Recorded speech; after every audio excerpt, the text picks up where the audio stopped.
This is SSPTV News, brought to you by Samsung Productions and the Hazleton Standard Speaker.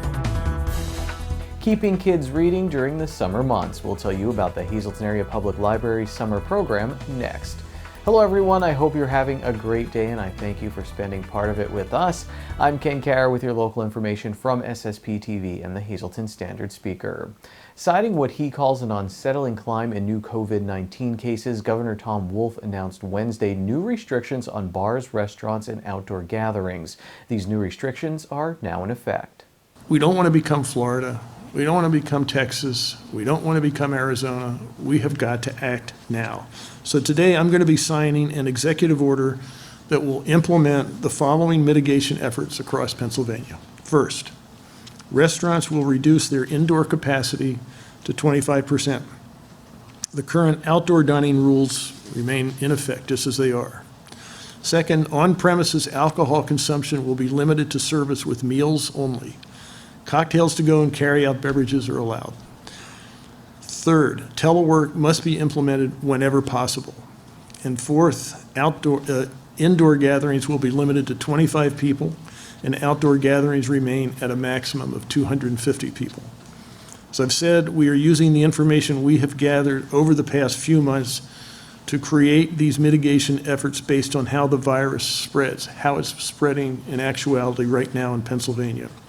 Meanwhile, Hazleton Mayor Jeff Cassat reacted to the new rules. Cassat tells the Standard Speaker that he doesn't understand how the governor can place restrictions on gatherings without factoring in the square footage. He also expressed concern over the restrictions being announced without consulting municipal leaders. The Pennsylvania Interscholastic Athletic Association has announced they are moving forward with the start of the fall sports season. Heat acclimation for football starts on August 10th, and fall sports practice can start on August 17th. In a statement, the organization says their focus is on the health and safety of student athletes and that each member school has health and safety guidelines in place to allow athletics to continue. Finally, the statement says PIAA is committed to providing a season for all sports in the upcoming school year and will be flexible if conditions would change. Summer reading is in full swing at the Hazleton Area Public Library, and while the process may be a little different due to COVID-19, the goal is still the same. Lisa Sugart explains. The Hazleton Area Public Library does have its summer reading program up and running. Here to tell us all about it is Mary Jordan, who is the head of Youth Services. Mary, I know you had to adjust things because of the pandemic, so tell us how it's changed, yet it's still the same. Yeah, so the theme this year is Imagine Your Story. One of the big exciting changes is that it's now open to all ages. So we have from birth all the way through adults, so adults can join now. Because of COVID, we did have to change some things. A lot of it's online now. We have the Read Squared app if you want to track your reading and your activities, because the goal is to earn 1,000 points by the end of the summer.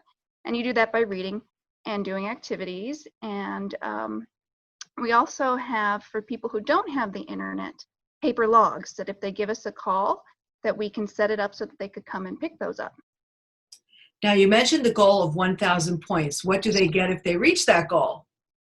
They get, their name will be put in for a prize drawing. We have some Kindle Fires that we will be putting up. That's a pretty good reason to get to 1,000 points, definitely.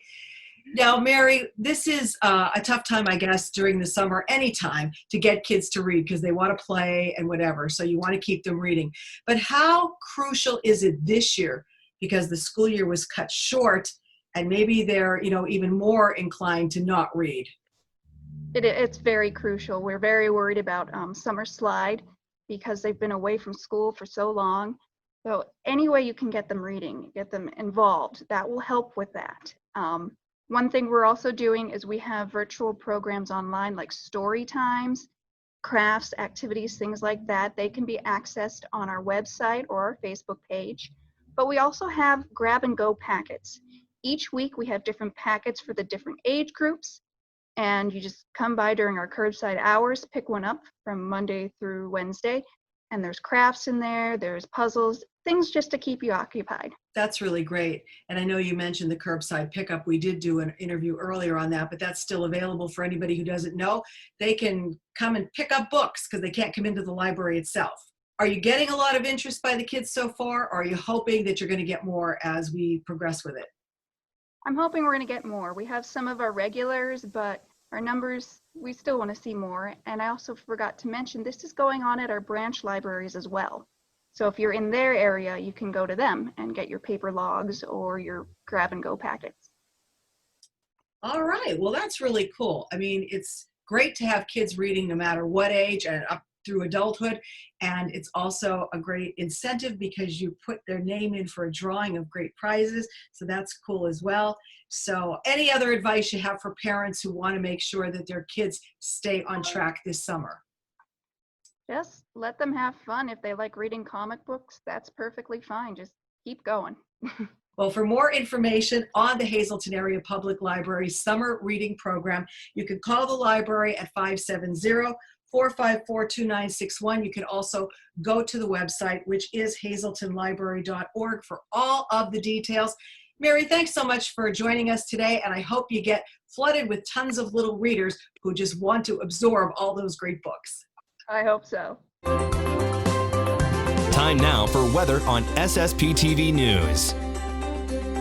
Here's another view of Comet Neowise from my telescope from this week. It looks like our next chance to see it will be Saturday evening because the National Weather Service has issued a hazardous weather outlook for us tonight. There is a 50% chance of showers and thunderstorms. Some may be strong, mostly cloudy with a low of 64 degrees. Friday, a 70% chance of showers and thunderstorms, mostly cloudy with a high of 80 degrees. Friday night, a 60% chance of showers, mainly before 7 p.m. Patchy fog after 4 a.m., otherwise partly cloudy with a low of 63. On Saturday, patchy fog before 8 a.m., otherwise mostly sunny with a high of 86. At night, mostly clear with a low of 66. Sunday, a 30% chance of showers after 2 p.m., mostly sunny with a high of 88. Sunday night, a 30% chance of showers before 8 p.m., partly cloudy with a low of 70 degrees. Monday, a 50% chance of showers and thunderstorms after 2 p.m., partly sunny with a high of 87. And then Monday night, a 30% chance of showers and thunderstorms before 8 p.m., partly cloudy with a low of 67 degrees. Coming up in sports, we reminisce with former Hazleton Area High School boys basketball coach Mike Joseph. And if you're looking for something to do this weekend, our Lisa Sugart has a suggestion. Her preview of the Intertribal Powwow in Drums is next. SSPTV News would like to send sincere condolences to the family and friends of the following: Nicholas Iceman Caputo, 90, of Hazleton. Services are private. The Joseph B. Conahan Funeral Home in Hazleton is handling arrangements. Condolences can be made at ConahanFuneralHome.com. Claire Jepson, 91, formerly of Weatherly. The Stockdale Moody Funeral Home in Rogers, Arkansas is handling arrangements. You could send condolences at StockdaleMoody.com. Joseph J. Holmes, a massive Christian burial is Tuesday at 10 a.m. at St. John Bosco Church in Sugarloaf Township. Friends and family may call Monday from 6 p.m. to 8 p.m. at the Harmon Funeral Home in Drums. And John Muddy Rossi, 60, of Tresco, a massive Christian burial is Saturday at 10 a.m. at Our Lady of Grace Church in Hazleton. The social news is brought to you by Harmon Funeral Homes and Crematory. For information, call 570-788-0977 or go to harmonfuneral.com.